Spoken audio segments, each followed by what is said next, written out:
เอาเอาสบายดีสวัสดีไปอยู่จังไรเดี๋ยวนี้คือบ่เห็นถึงโอ้ยเมื่อบ้านตอนนี้โอ้เมื่อวานเมื่อเฮ็ดจะได้ละบ้านเมื่อเฮ็ดเวียกเองเนี่ยเมื่อยามพี่ยามน้องเท่านั้นบ่โดยเจ้ามาเพิ่งไปแล้วน่ะนี่มาเฮ็ดเวียกมาจะเป็นฉาก โอ้มาเดือน3เนาะอันนั้นปล่อยครับถามหาเจ้าอยู่ช่วงนี้บ่เห็นเจ้านะก็เลยมามาเห็นเจ้ามื้อนี้ก็เลยมาถามข่าวเจ้าหน่อยห้อยเสร็จจะได้อันนั้นเบิ่งเนี่ยโอ้เจ้าสิแสดงมายากลให้พี่น้องเบิ่งบ่ห้อยเจ้าเป็นหม้อมายากลนี่เป็นบ่อ๋อเจ้าลองแสดงเบิ่งโอ้คนนี้เป็นนักมายากลเก่าบ่หรือว่าจะได้โอ้เด้อพี่น้องเด้อเพิ่นสิแสดงมายากลให้เบิ่งหัวหน้าเพิ่นมาแต่ภาคกลางของประเทศลาวแล้ว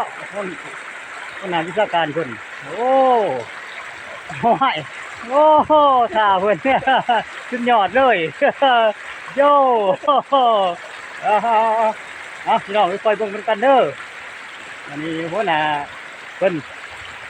มาเพิ่นสิแสดงหยังเด้อบ่ทันได้ฮู้แต่ว่าเพิ่นก็ยังคอยย่างจอบๆไปต่อเพิ่นก็ย่านตกกันเพิ่นย่านตกกันบ่นะจะได้โอ้คอยเบิ่งกันเด้อพี่น้องเด้ออันนี้คืออันหัวหน้าเพิ่นในมาพ่อเพิ่นอยู่นี่ก็เลยมาถามข่าวเพิ่นเล็กน้อยอันนั้นกินข้าวเที่ยงแล้วบ่นี่นี่แหละกินแล้วยังกินติดตัวอยู่โอ้กินก้อยจ้ะ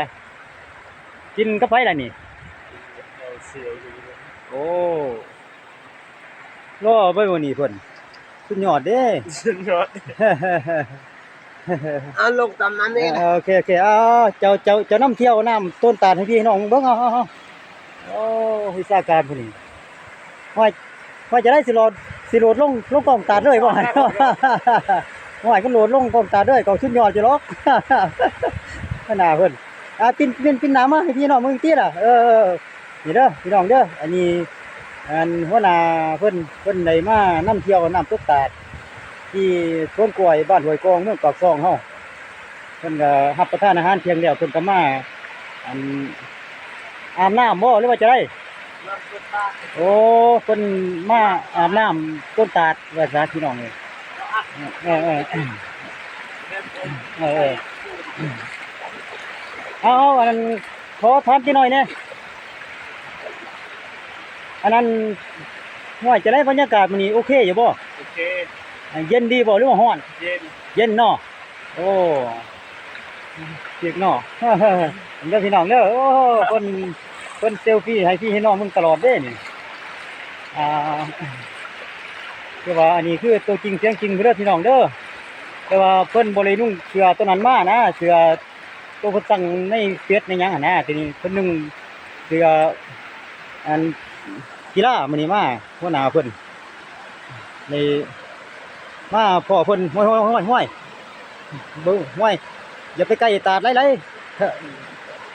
ก็ลงๆห้อยเจ้าฮะเจ้าสิโดดลงมาเลยบ่ห้อย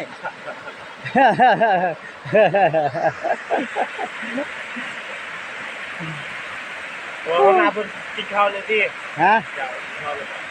ยกินแล้วข้อยกินแล้วบ่ยากหรอกกินกันเลย ข้อยกินเมี่ยงมะเขือครับผู้สาวสวนกล้วยผู้สาวสวนกล้วยช่วงนี้เมียบ่มาก็เลยกินเมี่ยงมะเขือนำผู้สาวสวนกล้วย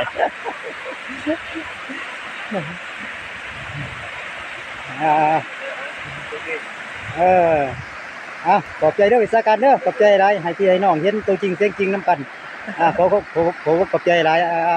เอาหยุดก่อนจะหน่อยเ